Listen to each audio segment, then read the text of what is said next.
On continue donc notre tour d'horizon des candidats à la mairie de Los. Aujourd'hui, c'est Anne Voiturier qui est avec nous, candidate sans étiquette. On va parler avec elle de son programme dans un instant. D'abord, c'est la règle, je vous rappelle, les autres candidats. Voyons, on situe la ville de Los ici sur la carte, au nord-ouest, au sud-ouest de l'île, pardon.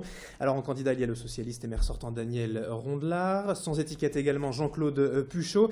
Et enfin, pour Europe Écologie Les Verts, Jean-Luc Menrot. Bonjour Anne Voiturier. Bonjour monsieur. Alors vous êtes donc candidate sans étiquette. Choisir Los, c'est le nom de votre liste. Alors vous vous dites totalement libre et indépendante, sans étiquette, ça c'est vraiment important pour vous. C'est effectivement capital pour nous. Nous travaillons dans la ville de Los depuis 6 ans déjà. Je suis une élue de l'opposition. J'ai été élue et j'ai mené en 2008 une liste sans étiquette, totalement indépendante. Et nous poursuivons cette démarche. Dans notre équipe, il y a des personnes de toute culture, des personnes de gauche, du centre, de droite, des personnes non politisées, des personnes de la droite républicaine naturellement, et des personnes qui n'appartiennent pas aux extrêmes. Nous avons cette culture de l'indépendance. Nous sommes avant tout Lossois et nous travaillons pour les Lossois. Nous avons monté cette équipe pour répondre aux besoins de la ville. Selon vous, la politique municipale dans une petite ville entre guillemets comme Los peut se faire sans clivage politique que l'on soit de droite ou de gauche ? Tout à fait, tout à fait. Nous pensons que la ville de Los a trop souffert de ce clivage dont vous parlez. Ce clivage lui a été néfaste, il a duré trop longtemps. Et aujourd'hui, nous souhaitons faire la démonstration d'une autre politique qui rassemble les Lossois autour d'un projet commun. Oui, il y a des mots qui ressortent fort dans votre ambition politique, c'est la cohésion notamment des habitants. Ça passe par quoi en fait dans votre programme ? Alors nous, notre vision de Los, effectivement, c'est de ramener de la cohésion humaine, de la cohérence économique et de travailler pour le cadre de vie. De la cohésion humaine, ça veut dire rassembler les quartiers qui aujourd'hui sont dispersés à Los. Donc nous voulons relier les quartiers, nous voulons recréer une unité dans cette ville qui a souffert effectivement de trop de dispersion. Et un de nos premiers projets, c'est de créer des comités de quartier qui soient animés par des référents de quartier et qui puissent faire remonter à la mairie en liaison avec des élus, en liaison avec un adjoint qui sera responsable de chaque quartier, les préoccupations du quartier.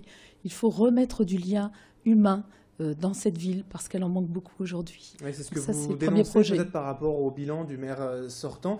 Vous parlez de diktat par rapport à la gestion, ça c'est un peu fort comme mot aussi. Oui, je pense que cette gestion en fait a été faite avec trop d'autoritarisme, sans concertation avec les habitants. Le maire sortant avait tenté de créer des tables rondes, mais qui n'ont pas résisté très longtemps. Il y en a eu, je pense, 3 ou 4, parce que ces tables rondes, en fait, permettaient à l'équipe municipale en place de venir en force et d'imposer ses visions à la ville. Quand je parle de comité de quartier, je parle vraiment de la recréation d'une démarche démocratique de la ville qui viennent des Lossois. Pour rassembler les Lossois, il faut les écouter.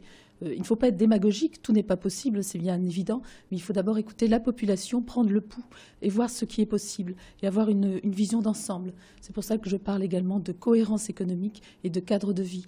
Il ne faut pas décider au coup par coup, même dans une ville moyenne. Il faut avoir un projet d'ensemble pour une ou pour plusieurs mandatures. Mais alors concrètement, parce que vous dénoncez également que la ville de Los est devenue un peu triste aujourd'hui. Oui. Comment on peut lui redonner le sourire vraiment en termes d'habitat, de politique de logement aussi ? Alors j'aime cette expression parce que nous souhaitons qu'effectivement la ville de Los redevienne plus joyeuse, qu'elle soit moins morne.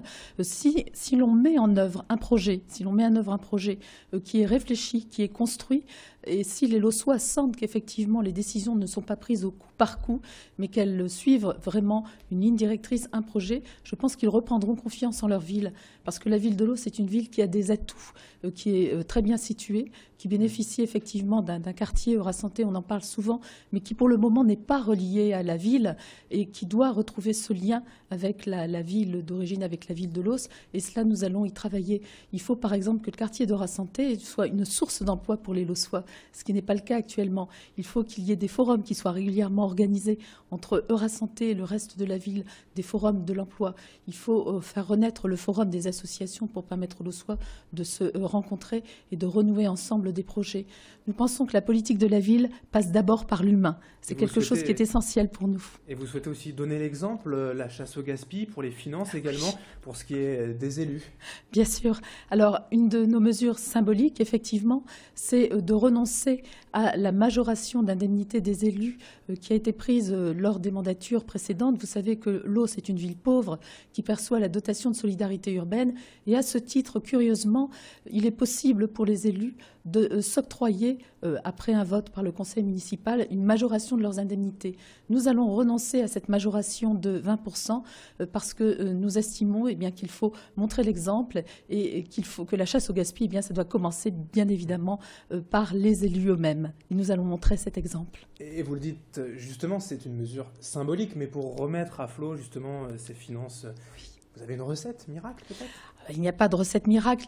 Il y a une chasse au gaspillage, comme nous l'avons écrit dans notre programme et nous l'avons détaillé. Il faut faire des économies chaque jour sur les dépenses de fonctionnement et il faut aller chercher des financements à l'extérieur. C'est ce que nous ferons. Nous allons créer un service financier et un service économique à la ville et nous irons chercher des financements pour nos projets d'investissement au sein de la ville de Loos. Et nous rassemblerons les Loossois autour de ce projet.